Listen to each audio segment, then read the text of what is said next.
विद्यार्थी मित्रों, ધોરણ 9 પાઠ 12 રાણી એના આપણે થોડા પ્રશ્નો છે એનો આપણે અભ્યાસ કરીશું. એમાં પહેલો પ્રશ્ન છે, गधे पर बैठे अंग्रेज बच्चों के बारे में रामा ने क्या बताया? गधे पर बैठे अंग्रेज बच्चों के बारे में रामा ने बताया कि उन्हें विलायत में गधे पर बैठने का दंड मिलता है, परंतु विद्यालय में गधे नहीं, इसलिए इन्हें भारत भेजा गया है. प्रश्न नंबर 2, रानी के प्रति बच्चों का ईर्ष्या और रोष याद दयावान भाव में क्यों बदल गया? बच्चों ने सोचा कि ताजमहल जैसा भवन की रानी होने पर भी उसे वहां से निकाल दिया गया. यह कल्पना करते हैं उनकी सारी ईर्ष्या और रोष दयाभाव में बदल गया. प्रश्न नंबर 3, रानी के साथ मित्रता स्थापित करने के लिए कैसे प्रयास किए गए? धीरे धीरे रानी से बच्चों की नाराजगी दूर होने लगी. वे उसकी गर्दन में झुकने लगे, उसके कोनों और अयाल में फूल पूछने लगे. वे उसे बिस्कुट और मिठाई खिलाने लगे. प्रश्न नंबर 4, रानी की पीठ पर सवारी करने पर कौन सी दुर्घटना घटित हुई? क्यों? एक बार महादेवी रानी ने नंगी पीठ पर बैठी. उसे समय उनके भाई ने उसके हाथ की पतली सीटी रानी के पैरों पर मार दी.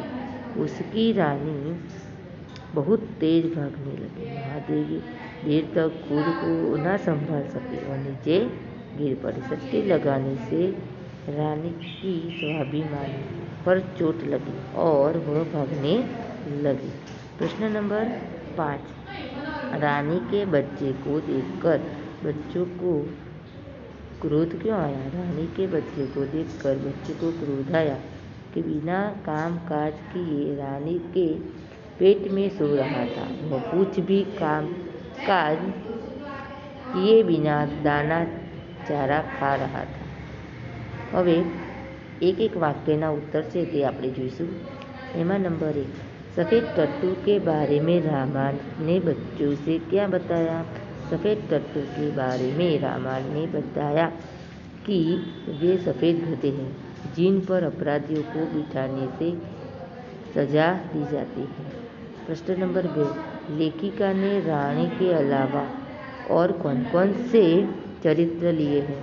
महादेवी वर्मा ने रानी के अलावा रोजी एटले कुतिया और निक्की एटले नेवला के चित्र दिए हैं. रानी प्रश्न नंबर 3, रानी अपनी नंगी पीठ पर अलाई फटका कर बैठने वाली बच्चों को कैसे संतुष्ट कर देती थी? रानी अपनी नंगी पीठ पर अलाई पर फटकार कर बैठने वाले बच्चे को दुल की चाल से इधर उधर घुमाकर संतुष्ट कर देती थी. प्रश्न नंबर 4, लड़कों ने स्मृति पत्र में किस अन्याय की बात लिखी थी? लड़कों ने स्मृति पत्र में लिखा था कि जैसा अंग्रेज बच्चा के पास छोटा घोड़ा होता है वैसा अपने पास नहीं होना वह अन्याय की बात है. प्रश्न नंबर 5, रानी कौन सी साहित्यिक विधा है? रानी रेखाचित साहित्यिक विधा है. प्रश्न नंबर 6, महादेवी रानी पर कब बैठती थी? महादेवी रानी पर तीसरे पहर यानी संध्या का समय बैठती थी. प्रश्न नंबर 7, जन्मदिन पर नानी ने क्या भेजा? जन्मदिन पर नानी ने शेर मुंह वाला सोने के कड़े भेजे. प्रश्न नंबर 8, रानी बच्चों को अपने पास कैसे बुलाती थी? रानी पैर पकड़कर पटक कर या हिनहिनाकर बच्चों को अपने पास बुलाती थी.